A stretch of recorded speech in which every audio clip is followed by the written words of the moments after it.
आज मैं आपको एक कहानी सुनाना चाहता हूँ।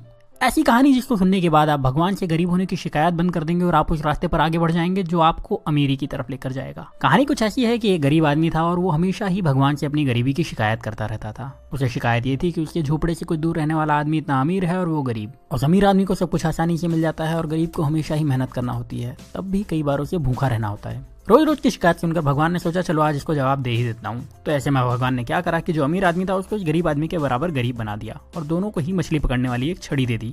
दोनों को एक बराबर का झोपड़ा दे दिया और दोनों के हालात बिल्कुल एक जैसे कर दिए। क्योंकि दोनों ही बराबर के गरीब थे और दोनों के पास मछली पकड़ने वाली छड़ थी, तो दोनों ही मछली पकड़ने लगे। पहले दिन दोनों ने ही 10 मछलियां पकड़ी। मछली पकड़ने के बाद जो आदमी पहले से गरीब था उसने पूरी 10 मछलियों को बेच दिया और बदले में उसे 2000 रुपए मिले। अब इस आदमी ने अपने लिए और अपने परिवार के लिए अच्छा खाना खरीदा, थोड़ी मिठाई खरीदी और उस आदमी ने अपने पूरे परिवार के साथ मिलकर वो रात बहुत अच्छी तरीके से पार्टी करते हुए बनाई। लेकिन जो आदमी अमीर से गरीब हुआ था उसने सिर्फ 9 मछलियां बेची। उसने एक मछली को अपने परिवार के साथ मिलकर खा लिया और बाकी की 9 मछलियों को बेचकर 1800 रुपए कमा लिए। हालांकि ऐसा करने पर उसके परिवार को भूखा रहना पड़ा, लेकिन फिर भी उसने यही किया।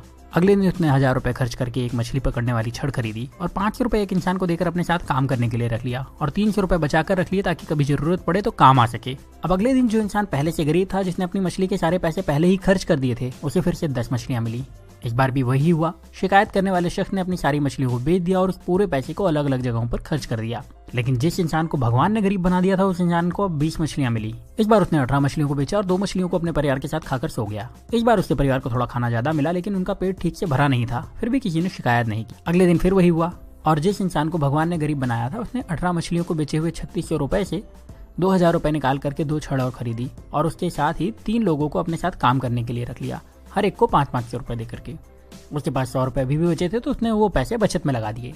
उस दिन भी शिकायत करने वाले को सिर्फ 10 मछलियां मिली, उसे 2000 रुपए मिले और उसने उन सारे पैसे को फिर से किसी न किसी जगह पर बहाने बना करके खर्च कर दिए और उसके पास जरा भी पैसे उसने नहीं बचाए।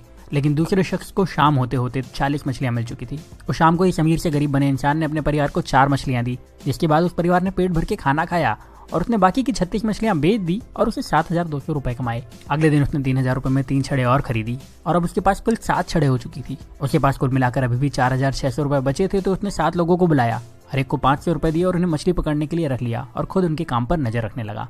इतना पैसा खर्च करने के बाद भी उस इंसान के पास 1100 रुपए बच गए थे। जब शाम हुई तो इस इंसान के पास 70 मछलियां थी। उसके पास पहले से ही 1100 रुपए थे। उसने दिन भर कोई काम नहीं करा था तो वो ज्यादा थका हुआ भी नहीं था। उसके पास 7 छड़े थी जो कि इसकी ही थी, उसकी एसेट थी। उसके पास काम करने वाले लोगों की एक टीम थी जो उसके लिए काम करती थी। और शाम को इस इंसान ने 66 मछलियों को बेचकर 13,200 रुपए कमाए। उसके पास पहले के बचे हुए 1100 रुपए तो थे ही, मतलब अब उसके पास अच्छी खासी पूंजी भी थी और अब उसने परिवार को मछलियों के साथ अच्छा खाना भी खिलाया। अगले दिन उसने फिर से कुछ छड़े खरीदी, इस बार ज्यादा लोगों को काम पर रखा और पहले से ज्यादा पैसे कमाए। रात को परिवार के साथ मछलियां खाई और थोड़ा अच्छा खाना भी खाया।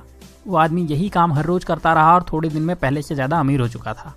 उसने अपने पुराने घर को फिर से खरीद लिया और अब उसके लिए मछली खाना मजबूरी नहीं, शौक था। साथ ही अब उसे काम करने की जरूरत नहीं थी क्योंकि उसने अपने काम की देखभाल के लिए कई मैनेजर्स, अकाउंटेंट और दूसरे लोगों को रख लिया था और वो अपने पैसे दूसरी जगह इन्वेस्ट भी कर सकता था। लेकिन जो शिकायत करने वाला इंसान था वो अभी भगवान से यही शिकायत कर रहा था कि भगवान आपने मुझे गरीब क्यों बनाया और उस अमीर इंसान को इतना आराम क्यों दिया।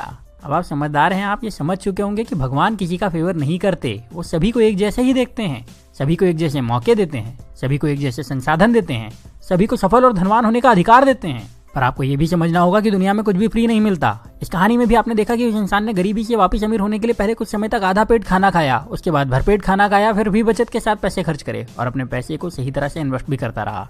जबकि गरीब इंसान सिर्फ मजे में लगा रहा और शिकायत करता रहा और हमेशा गरीब बना रहा। अगर आपको लगता है कि अमीर इंसान रिच होने के लिए तकलीफें नहीं उठाते तो ऐसा नहीं है। वो गरीबों से ज्यादा तकलीफ उठाते हैं। वो अपने आराम के लिए गरीब लोगों से ज्यादा मेहनत करते हैं पर शिकायत नहीं करते और वो अपने पैसे का सही इस्तेमाल करते हैं, इसीलिए उन्हें अमीर होने का अधिकार भी है। तो अगर आप गरीब हैं तो अपनी गरीबी की शिकायत मत करिए, बल्कि उस काम को पूरी ईमानदारी से करिए जो आपको मिला है। ये सोचिए कि उसमें ज्यादा से ज्यादा पैसे कैसे कमाया जाए और अपने पैसे को सही तरह से खर्च करिए, अपने पैसे को सही तरह से इन्वेस्ट करिए। और जब आप ऐसा करेंगे तो आपको अमीर होने से कोई नहीं रोक पाएगा, कोई भी नहीं। अब यहाँ मैं आपसे एक सवाल करने वाला हूँ और कमेंट में इसका जवाब जरूर दीजिएगा। क्या आपको लगता है कि भगवान या किस्मत सच में आपकी गरीबी के जिम्मेदार हैं? और अगर अभी तक आप यही समझते थे तो आपने अपनी सोच बदली या नहीं? अपना जवाब मुझे कमेंट में जरूर बताइएगा। अगर आपने अपनी सोच बदल ली है और आपको लगता है कि ये वीडियो ज़्यादा से ज़्यादा लोगों के पास जाना चाहिए तो इस वीडियो को दूसरों को शेयर करिए। इतना ज़्यादा शेयर करिए कि लोग अपनी जिम्मेदारी खुद लेना शुरू कर दें और फिर कोई भी रुकावट उन लोगों को अमीर होने से ना रोक पाए। तो इस वीडियो को आप शेयर करिए फेसबुक पर, इस वीडियो को शेयर करिए अपने व्हाट्सएप पर, इस वीडियो को शेयर करिए अपने व्हाट्सएप के सारे दोस्तों के ग्रुप में। जहाँ आप शेयर कर सकते हैं वहाँ शेयर करिए। जितनी ताकत से शेयर कर सकते हैं उतनी ताकत से शेयर करिए। और अगर आपने चैनल को सब्सक्राइब नहीं किया है तो सब्सक्राइब करके बेल का बटन दबा दीजिए, क्योंकि ऐसे ही वीडियो में लेकर आता रहूँगा और आप में से आपका बेस्ट निकालने में आपकी मदद करते रहूँगा। तो अब आप वीडियो को शेयर करिए और मुझे भी बता दीजिए। मैं आपसे मिलूंगा अगले वीडियो में। तब तक अपना प्यार और वक्त देने के लिए बहुत बहुत धन्यवाद।